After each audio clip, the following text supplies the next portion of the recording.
Ulampang ka Iing Dorbar Thawaiñ uba met ba lingdo mentaga sngi ka khan riu tring unailur ajar arpuar hadian ba ka high power committee lani ka HPC kala batha yaw nong penwandur lani architect pan pindep ya ka jingdra thamai yaw Tnum thamai lani udum hapo lai ta yaw khnang ban sedang no ya ka jing Shna thamai hamau diang East Khasi Hills District. Habakran shikla apthai kubor uba met ba ulaong ba ka jing penwandur thamai nrei kan Shna eiru yaw te Tnum ba thamai klam ka nuga jing siu na kalyang ka sarkar nrei an pelut hida ka Kompeni uba met ba ulai thu ba ya kanila shimrai ha ka jingalang jong ka high power committee la ni ka HPC bat ka sarkar kala shim ya kani ka rai hadian bala pulebnya ya ka kaipot bala toket da ka IIT Guwahati. They've also agreed that the new dome design will be prepared by them without any extra cost from the government. That is what they have expressed from the designer side.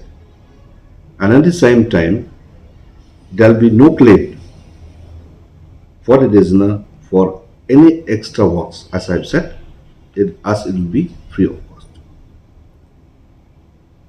As IIT Guwahati audit team has suggested that light materials will be used now for the dome portion.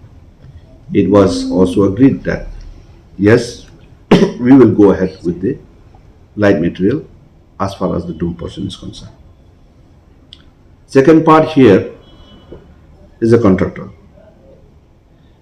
Contractor also accepted that there's some lapses from their end, and now since we have agreed also to go ahead with the construction, they have agreed to clear out all the debris which have been accumulated there because of the collapse of the dome.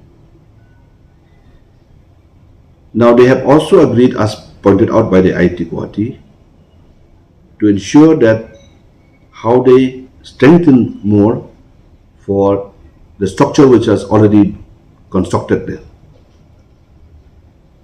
like applying of epoxy, injecting of some chemicals to ensure that the construction, the thing becomes more stronger and stronger in those cracked areas which has been mentioned by the IIT team.